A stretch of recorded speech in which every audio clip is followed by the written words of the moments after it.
Let's talk about this roster, though, now, as we stand currently, Greg. If you look on both sides of the football, let's try to be optimistic here a little bit. Mm-hmm.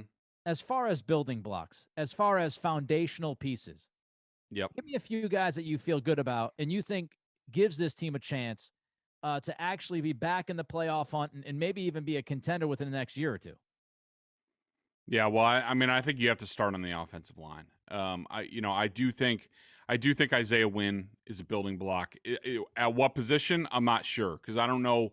Considering his size, I don't know if he's a tackle for the rest of his career. I mean, I would still, if I'm the Patriots, I'm still looking for tackles in the draft, more people that can play tackle / guard, and I sort of figure it out. I want other options. I think that Tooney's gone. We've talked about that. David Andrews, I just wanted to check his age real quick. All right, so he is going to be 29 next season. I consider him a building block. I think he'll be here, for a while, even though I think his contract is coming up. Mason, I would say, is a building block. I think Owenu is a building block. And as far as the offense, I do think Damian Harris is a building block. And I think that's where I sort of stop on offense. I mean, I think those guys right there. So N'Keal Harry out. Yes. Okay. Yeah, I look, I'm not going to indict the kid right now, but I'm just talking about today, what I've seen to this point.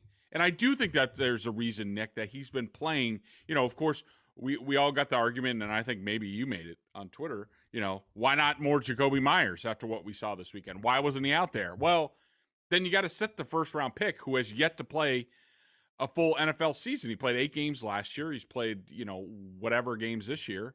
And, and now he's hurt again, and who knows with the concussion when we're going to see him. But I think, you got to put the kid out there. You got to see what he can do. Right. And, physically, he's a good player. He's not dominating. But as of right now, I do not think he's building. So you don't have a building block.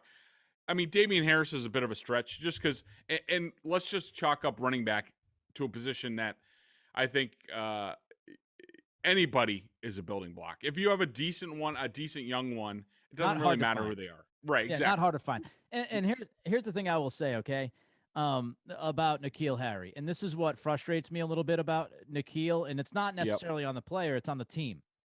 You look at somebody like Travis Fulgham in Philadelphia right now. Similar kind of player, though. Similar kind of player where, Fulgham, he can make contested catches, right? He's a bigger guy, bigger-bodied guy, and they tend to run some simple stuff for him, and they trust him and throw the ball up every once in a while. And Fulgham is actually leading the NFL in receiving yards since week 4. Then you've got Harry, and it's like, sometimes it's hit or miss. And I also think we're forgetting that Harry, before the disastrous 2 weeks, that was the Denver game and the San Francisco game, he was showing improvement. Now, I don't know if he's a quote-unquote building block or not. I think you can replace him and, you wouldn't miss him terribly the way they're using him right now. But I do think there are receivers in the NFL with Harry's skill set who are good receivers. And so I think it's out on the coaching staff to get the good out of Harry. All right, defensively on that side of the ball, building blocks, Greg, that you see. Well, in the front seven, Nick, I'm having a hard time. You want to say Chase Winovich, and I do think that he is. I think that perhaps they need an offseason to maybe find out what his position is. Because, look, if they're not going to trust him on the edge to defend the run, and he did a really good job in week 1, he started to slip every week after that. And I can see why the Patriots coaches have decided to do what they've done with his playing time.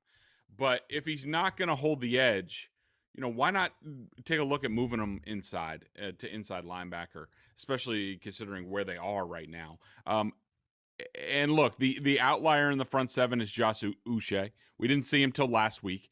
He played limited snaps. He did a fine job when he was in there. Can we say right now he's a building block? No. Do I think he's going to be? Yeah, maybe. I don't know. It's hard to tell with the draft picks. And then in the secondary, I think that Jackson, Jones, and I do think that Duggar is one, and that's really it on defense. I mean, I don't know who pops for you.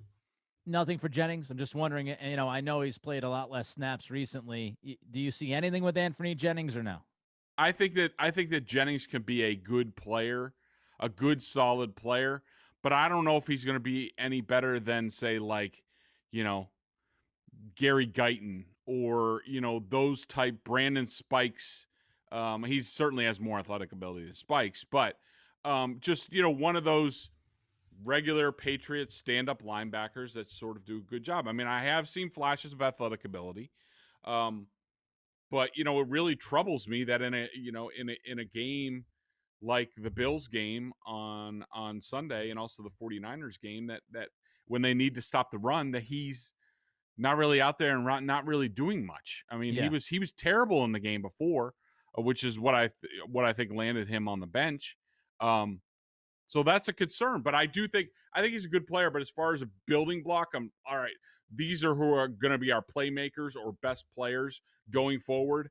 I can't say that about Jennings yet. I do think Duggar hasn't gotten on the field, and some of it's injury, some of it's been scheme, some of it's Belichick just doesn't trust because they're putting so much on the safeties right now, and that you not only have to know safety, but now you have to know linebacker. I think has really affected Duggar's ability to be on the field for this team, and that's disappointing because as we saw in what game was that when he blitzed the Seattle game? Yeah. When they just gave him a job and say you blitz or go after Russell Wilson on every down, he was incredible, and he just jumped off the film. But they haven't done that in weeks, and it's frustrating, and it limits his ability to really be on the field and be impactful as a rookie, where it looks like he could do that. Yeah, it's going to be interesting because, we think about Belichick and his coaching staff adjusting. They've got to start adjusting, I think, here. They've got to start adjusting to their talent instead of trying to fit their talent into the system. And I know that might be a difficult transition to make, and it might be an impossible transition to make. But when you talk about a guy like Duggar, to get the most impact out of him, you've got to play him like he played in Seattle. Again, to go back to N'Keal Harry, if you're going to get the most out of that guy, you got to use him right and get him going early. To get the most out of Damian Harris, you've got to give him the damn football more than 8 times through the first 3 quarters against a crappy run defense like Buffalo. Like you've got to do these kinds of things and maybe change a little bit of what you think philosophically now that it's 2020 and now that you've got some young guys and you're trying to create some building blocks.